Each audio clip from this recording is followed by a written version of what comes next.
Doanya pagi hari ini luar biasa. Puji Tuhan.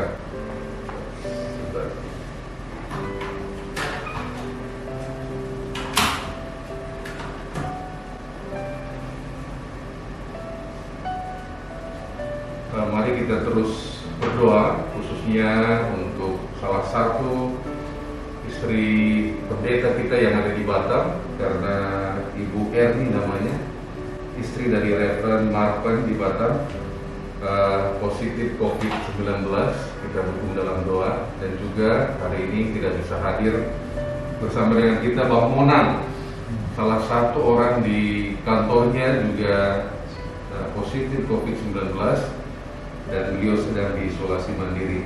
Dan puji Tuhan, beberapa di antara kita minggu lalu sudah divaksin, menerima vaksin. Josi, Bang Monang juga, dan Ibu Rosinta. Bagi saudara-saudari yang ingin divaksin, boleh hubungi Josi, siapa tahu bisa dibantu untuk vaksin. Tapi bagi saudara yang belum yakin apakah mau divaksin atau bagaimana, ya ditunggu dulu. Karena sebagian orang memilih belum, sebagian karena beberapa hal, jadi ditunggu dulu. Oke, pagi hari ini kita akan belajar dari Yohanes 20 ayat 24 sampai 31. Ini kemarin saya minta Dosi untuk ganti pembacaan kedua dari Yohanes 20 24 sampai 31, tapi tidak masalah, kita akan baca. Sebelumnya, mari terlebih dahulu kita bersatu di dalam doa. Kami mengucap syukur untuk pagi hari ini, ya Tuhan. Sebentar kami mau belajar dari firman-Mu. Bukakan hati kami, sehingga pagi hari ini iman kami boleh diperbarui kembali. Dan dalam situasi apapun kami hari ini, kami boleh percaya kepadamu. Dalam nama Yesus kami berdoa. Amin. Nah, kalau kita mengeluhkan Paskah 2 tahun berturut-turut ini tidak seperti biasanya, tidak hingar-bingar dan lain sebagainya. Faktanya adalah Paskah pada zaman Yesus juga mencekam. Kenapa? Karena pada Paskah Yesus bangkit, mereka merayakan juga ketakutan. Kenapa? Karena mereka musuh dari agama Yahudi. Dan dikatakan mereka berkumpul penuh dengan ketakutan. Selain murid-murid pergi meninggalkan Yesus, pada minggu Paskah itu mereka berkumpul, semua pintu ditutup, mereka ada di dalam ketakutan. Jadi kalau hari ini kita ketakutan virus, mereka juga dalam ketakutan. Jadi jangan pikir bahwa wah, kami ini agak aneh. Enggak, yang Paskah di Alkitab juga kita belajar, mereka juga diliputi dengan ketakutan. Dan pagi hari ini kita belajar dari seorang yang kita suka pakai namanya untuk meledek orang lain. Dasar si Thomas kau gitu ya. Nah, kenapa? Karena judul tema besar kita bulan ini adalah kuasa kebangkitan Kristus. Dan jujur waktu tema ini ada, saya secara pribadi juga merasa tanda petik gimana gitu. Kenapa? Karena baru saja ibu mertua kami dipanggil oleh Tuhan, dan ada kayak semacam mungkin dibilang intimidasi. Bagaimana saya akan menyampaikan ini? Tapi kita belajar dari Thomas. Kita belajar dari Thomas pagi hari ini. Mari kita baca kembali Yohanes 20 ayat 24 sampai 31. Kita baca bersama 1, 2, 3. Tetapi Thomas, dari ke-12 murid itu yang disebut Didimus, tidak ada bersama-sama mereka ketika Yesus datang ke situ. Maka kata murid-murid yang lain itu kepadanya, kami telah melihat Tuhan. Tetapi Thomas berkata kepada mereka, sebelum aku melihat bekas paku pada tangannya, dan sebelum aku mencucukkan jariku ke dalam bekas paku itu, dan mencucukkan tanganku ke dalam lambungnya, sekali-kali aku tidak akan percaya. 8 hari kemudian murid-murid Yesus berada kembali dalam rumah itu, dan Thomas bersama-sama dengan mereka. Sementara pintu-pintu terkunci, Yesus datang dan Dia berdiri di tengah-tengah mereka dan berkata, damai sejahtera bagi kamu. Kemudian Dia berkata kepada Thomas, taruhlah jarimu di sini dan lihatlah tanganku, ulurkanlah dan cucukkanlah ke dalam lambungku, dan jangan engkau tidak percaya lagi, melainkan percayalah. Thomas menjawab Dia, ya Tuhanku dan Allahku. Kata Yesus kepadanya, karena engkau telah melihat aku, maka engkau percaya. Berbahagialah mereka yang tidak melihat namun percaya. Memang masih banyak tanda lain yang dibuat Yesus di depan mata murid-muridnya yang tidak tercatat dalam kitab. Tetapi semua yang tercantum di sini telah dicatat, supaya kamu percaya bahwa Yesuslah Mesias, Anak Allah, dan supaya kamu oleh imanmu memperoleh hidup dalam namanya. Nah, salah satu tantangan ketika kita merayakan Paskah adalah karena ini dirayakan setiap tahun, kita merasa sudah tahu semua ceritanya. Dan kita belajar dari Thomas. Nah, Thomas ini sering kita gunakan, Thomas yang bifan. Kalau ada di antara kita yang ragu, kita akan bilang, wah ada si Thomas kau, gitu kan? Kita suka memang menjuluki orang, mengasih istilah sama orang lain. Dasar kau si Thomas, dasar kau si ini, dan lain sebagainya. Dan kita nggak tahu kemana Thomas pada minggu pertama murid-murid berkumpul. Mungkin sedang di kos-kosan, main Mobile Legends, dan lain sebagainya. Kita nggak tahu, nggak ada diceritakan di dalam Alkitab. Nah, minggu berikutnya dia ikut kumpul. Dan mungkin kita bisa bilang, dasar Thomas ini sudah nggak datang minggu lalu, nanya-nanya lagi, gitu kan? Nah, mungkin bagi kita Thomas ini Thomas peragu. Tapi kalau kita tanya Yesus, dari segi Yesus, Thomas ini Thomas apa sebenarnya? Mungkin dari segi Yesus, Thomas ini Thomas yang jujur. Kenapa? Karena Thomas berkata demikian, sebelum aku melihat bekas paku pada tangannya, dan sebelum aku mencucukkan jariku ke dalam bekas paku itu, dan mencucukkan tanganku ke dalam lambungnya, sekali-kali aku tidak akan percaya. Kalau tidak kulihat sendiri, aku tidak akan percaya. Pertanyaannya di masa ini adalah, kira-kira apa yang membuat kita percaya bahwa dalam tantangan yang sedang kita hadapi ini, Tuhan ada bersama-sama dengan kita? Kira-kira apa yang membuat Anda percaya bahwa masa depan yang penuh harapan disediakan Tuhan bagi kita? Kira-kira apa yang membuat kita percaya bahwa hari-hari terbaik kita ada di depan kita? Kira-kira apa yang membuat kita percaya bahwa hubungan kita dengan Tuhan tidak bergantung dari hal memalukan yang kita lakukan? Bagi Thomas, kalau tidak kulihat, maka aku tidak percaya. Bagi kita, apa yang membuat kita percaya? Di Yohanes 20 ayat 30 dikatakan demikian. Memang masih banyak tanda lain yang dibuat Yesus di depan mata murid-muridnya yang tidak tercatat dalam kitab ini. Pertanyaannya, ada berapa tanda yang tercatat dalam kitab Yohanes? Ada berapa mukjizat yang tercatat dalam kitab Yohanes?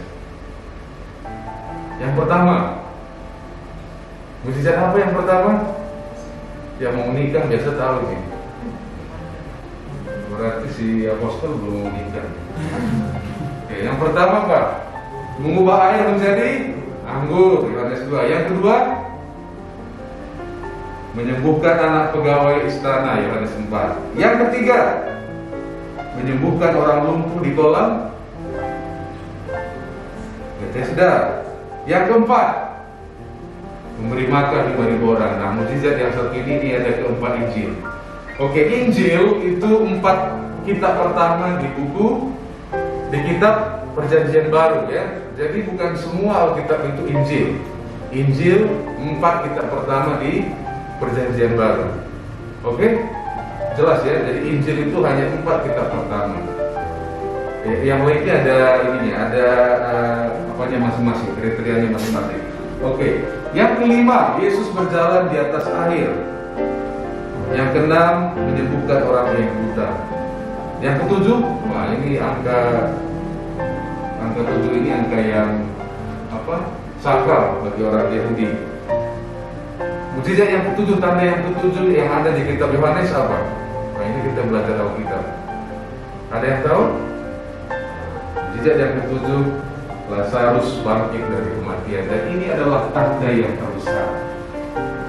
Jadi Yesus memberi, Yohanes sengaja mencatat tanda, dia bilang masih banyak tanda lain, tapi yang dia catat ada 7 tanda yang besar, dan yang terakhir adalah Lazarus bangkit dari kematian. Dan luar biasanya, mukjizat Lazarus ini dimulai dari ketidakhadiran Yesus, sama seperti ketidakhadiran Thomas. Tahu ceritanya ya?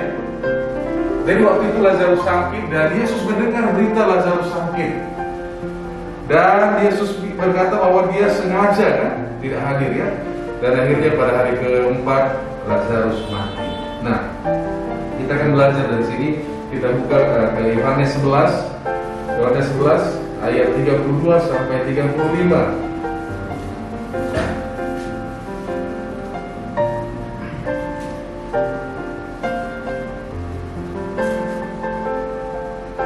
Satu, dua, tiga. Setibanya Maria di depan Yesus berada dan berdiri, tersunturlah ia di depan kakinya dan berkata kepadanya, Tuhan, sekiranya engkau ada di sini, saudaraku pasti tidak mati. Ketika Yesus melihat Maria menangis dan juga orang-orang Yahudi bersama-sama dia, maka masjidlah hatinya. Ia sangat terharu dan berkata, di manakah dia kamu baringkan? Jawab mereka, Tuhan, marilah, dan lihatlah. Maka menangislah Yesus. Wah, bukankah Yesus yang seharusnya menghapus air mata? Nah, kenapa Yesus menangis? Nah, kadang-kadang kita sudah punya kesimpulan sendiri. Wah, saya tahunya Yesus itu menyambut anak kecil, mengasihi anak kecil. Tapi Yesus juga pernah membalikkan meja. Wah, pernah kan? Yesus juga pernah marah. Yesus pernah bilang sama Petrus, nyah kau iblis, gitu kan. Nah, kadang-kadang kita simpulkan sesuatu berdasarkan pengalaman kita. Kita simpulkan Thomas ini seorang yang ragu-ragu. Bukankah dia Tuhan, seharusnya dia nggak menangis, tapi Yesus menangis. Dan kenapa Maria menangis? Seandainya engkau ada di sini, tentu dia tidak mati. Karena selama ini bagi mereka Yesus hanya seorang penyembuh. Hanya seorang penyembuh. Yesus mereka simpulkan, mereka juluki, sama seperti kita menjuluki Thomas peragu, mereka menjuluki Yesus ini penyembuh. Seandainya engkau ada Tuhan, maka dia tidak akan mati. Maka mereka menangis. Kenapa kita suka membuat kesimpulan tentang Thomas, tentang Tuhan, bahkan tentang diri kita sendiri berdasarkan keadaan terburuk yang kita alami? Kita cepat kali menyimpulkan. Dan kita lihat uniknya ini respon orang-orang, ayat 36. Orang-orang di sekitar situ, ayat 36. Kata orang-orang Yahudi, lihatlah betapa kasihnya kepadanya. Wah, ini orang yang menganggap, wah ini Yesus ini mengasihinya. Ada lagi pendapat yang lain, ayat 37. Tetapi beberapa orang diantaranya berkata, ia memelekkan mata orang buta, tidak sanggupkah ia bertindak sehingga orang ini tidak mati? Ia ini seorang penyembuh, nggak sanggupkah dia menyembuhkan? Sekarang sudah mati, Yesus membuat apa lagi? Nasi sudah menjadi bubur, kira-kira begitu. Kita terlalu cepat menyimpulkan. Jangan-jangan kita juga terlalu cepat menyimpulkan hidup kita. Mereka lupa, kalau kita cepat menyimpulkan, kita lupa potensi yang bisa kita lakukan, potensi yang Tuhan bisa lakukan melalui diri kita. Mereka langsung simpulkan, kenapa? Karena bagi mereka Yesus hanya penyembuh, tidak lebih, tidak kurang. Jadi kalau sudah mati mau apa lagi? Kira-kira begitu. Kalau kita nonton film India kan, kita sudah langsung tahu film India biasanya Pak polisinya datang belakangan gitu kan. Kenapa? Karena berdasarkan pengalaman kita loh. Jangan-jangan kita juga sudah melabeli, menjuluki hidup kita. Aduh, apalagi corona begini, mau apa lagi? Mungkin hidupku ya begini-begini saja. Sehingga seringkali kita kehilangan sukacita dan pengharapan. Kenapa? Karena kita terlalu cepat membaca rangkuman, dan rangkuman yang kita buat itu mungkin salah. Sama seperti mereka tadi. Wah, kalau sudah mati mau buat apa lagi?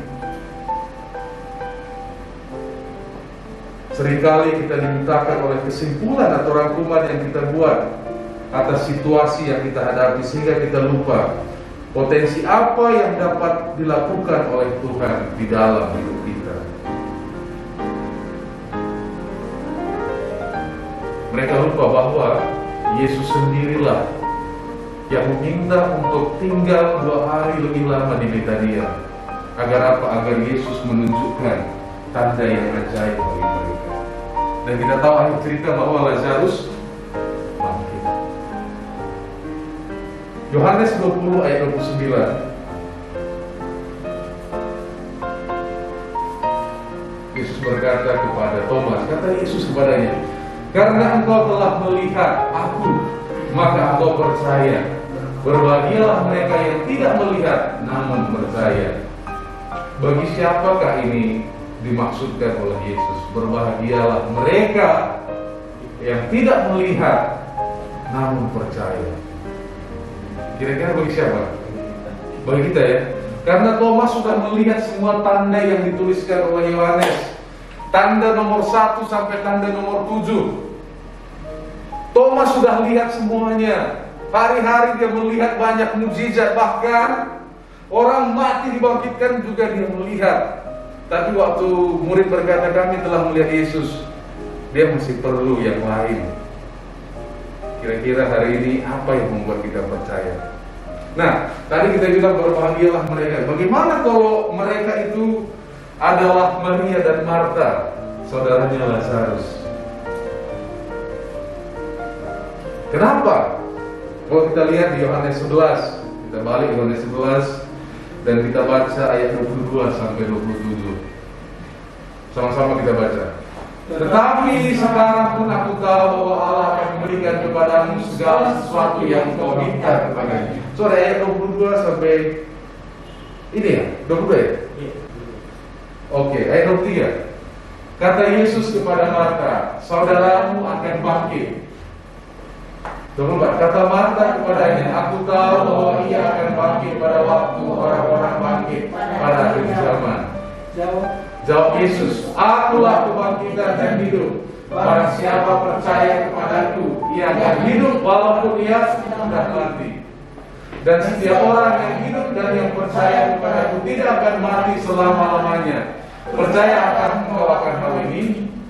Jawab Marta, ya Tuhan, aku percaya bahwa engkau adalah Mesias, Anak Allah, Dia yang akan datang ke dalam dunia.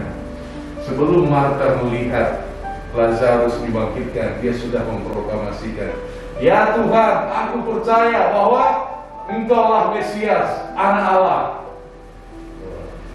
Ini statement dari Marta. Saya nggak tahu tantangan apa yang kita hadapi hari ini, dan saya tidak mengecilkan. Bagi saya membawakan tema ini juga tantangan. Kami baru kehilangan orang tua yang kami kasihi. Mungkin di antara kita mencari pekerjaan dan lain sebagainya, ada tantangan kita, dan kita merasa wah kok ini yang kita dengar, kita merayakan kuasa kebangkitan Kristus, tapi yang kita dengar kematian di sana, di sini dan lain sebagainya. Adakah kita boleh percaya lagi bahwa Allah adalah Allah yang menyediakan apa yang kita perlukan, bahwa Allah adalah Allah yang berkuasa, bahwa Allah adalah Allah yang menyertai kita sampai akhir zaman.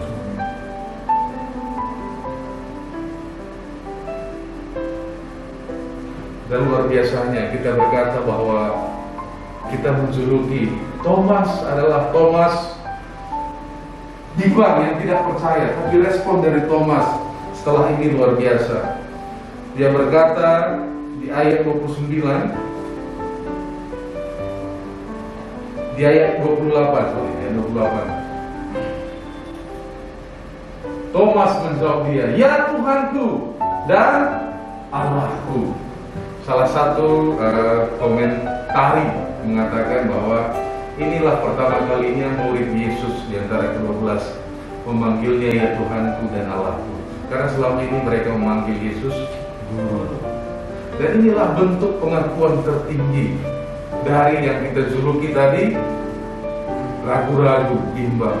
Dialah yang pertama berkata ya Tuhanku dan Allahku. Hari ini saya nggak tahu apakah kita melebeli, menjuluki diri kita Thomas, atau situasi kita, atau bukan juga kita simpulkan, wah ini tidak mungkin, dia hanya sebagai penyembuh. Kita lupa bahwa mukjizat yang terbesar yang Tuhan lakukan di kitab Yohanes dimulai dari ketidakhadiran Yesus. Mungkin kita merasa, aku nggak merasa kehadiran Tuhan dalam hidupku.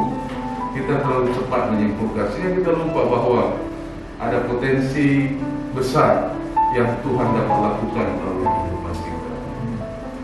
Hari ini seperti terbukanya kuburan Yesus. Mari saya dorong kita semua untuk memilih untuk percaya. Mungkin sulit yang kita hadapi, saya banyak hal yang sulit hari-hari ini. Tapi jadilah orang percaya. Sekali lagi kita baca di ayat 31 Yohanes 20. Tetapi semua yang tercantum di sini telah dicatat supaya kamu percaya bahwa Yesuslah Mesias, Anak Allah, dan supaya kamu oleh imanmu memperoleh hidup dalam hati. Bukan memperoleh ketakutan, bukan memperoleh kekhawatiran, bukan memperoleh intimidasi. Kenapa? Yesus berkata, aku datang untuk memberi hidup. Mari kita bersatu dalam doa. Biarlah firman-Mu mengarahkan kami kepada Engkau ya Yesus yang mengasihi kami, agar kami memperoleh hidup bukan ketakutan atas masa depan kami, atas keluarga kami, atas semua situasi yang sedang kami hadapi, bahwa Engkau adalah Tuhan dan Allah kami, dan Engkau berkuasa atas segala sesuatu, dan Engkau tidak akan meninggalkan kami, dan Engkau akan menyertai setiap kami sampai akhir zaman.